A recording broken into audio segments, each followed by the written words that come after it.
Samantala, sa may bahagi din ng Bonnie Avenue, Mandaluyong, nagmistulang ilog. Nako, hindi na po yan bago. Alam ko yan dyan sa areang yan kasi dati akong tumira sa Mandaluyong.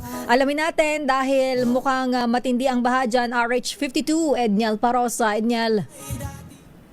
Sister Earl, itong pinatapayuhan ko at kilalakaran sa mga oras na ito, hindi ito riverbank o tapilot na kung ano man. Ito ay sa bahagi ng Bonnie Avenue dito sa lungsod ng Mandaluyong. Alam mo, alas 8 na ng umaga, yung yellow rainfall warning dito sa Metro Manila. Pero ganito na kaagad yung epekto ng pagbaha dito sa bahagi ito ng City of Mandaluyong. Harap lamang natin itong may silo circle kung saan nakatayo yung City Hall. At even itong paligid ng pinaka-purong tanggapan ng lokal na pamahalaan na nakalipas sa 2 buwan, by the way, ay ganoon, tinataasan ng tubig ba kahit may habagat, ay ngayong umaga nakaranas ng mataas-taas na baha. Ngayong Lunes na ito na umanangat sa aking likuran. Ito nga yung patusok ngayon doon sa may F-Fortigas, sa may Barangay Liga, kung saan hindi na magdaanan ng mga kahit ano klase na nasakyan, yung taas ng tubig doon, ay hindi lang sa gusto ng isip. Umakot sa mga ganoon sa mga unang sabi ng metro, nakasabi ng bakit at lapap doon sa may Aglipay area. Pero na rin yung sitwasyon hanggang sa dito, sa likurang bahagi sa may magsilip na girl.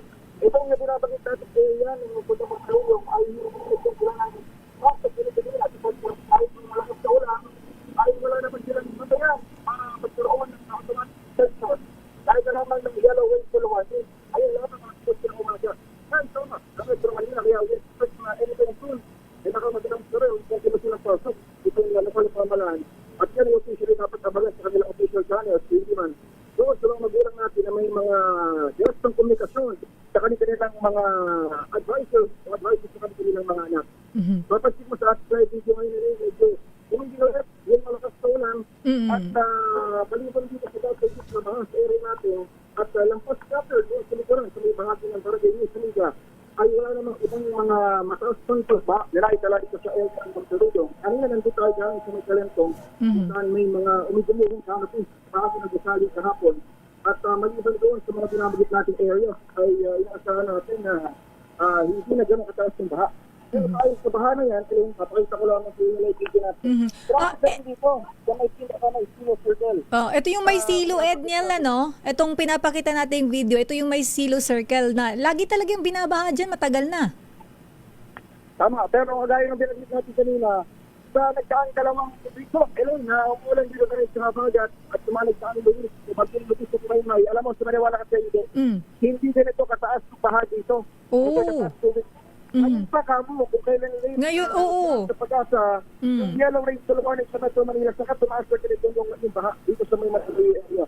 Sa katunayan, kasi mo sa aking likuran, halos sa taas, mabilis sakyan, yung mga sakyan, dahil doon sa kapangan, kung kaya ba nilang sumuong sa baha dito sa may silo circle, kanina kahit sa mga takbo, mapapansin ko, mapagal ng takbo, kung nasa siya, kung kaya na kailangan sakyan, na tumagos doon sa baha.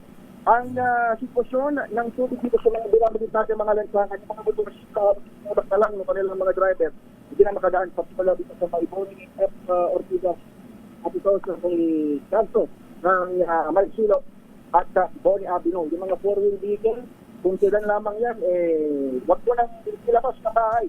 At hindi pa yung baha dahil pahirapan pa rin. Sabi natin na medyo mataas yan, at least kayang tumagos sa madaritong baha, pero even yung mga naglalaki ang mga truck o yung mga malalaking sakyan, nag-aalangan dahil nga dito sa epekto ng pagulan ay yung araw na ito ng Lunes.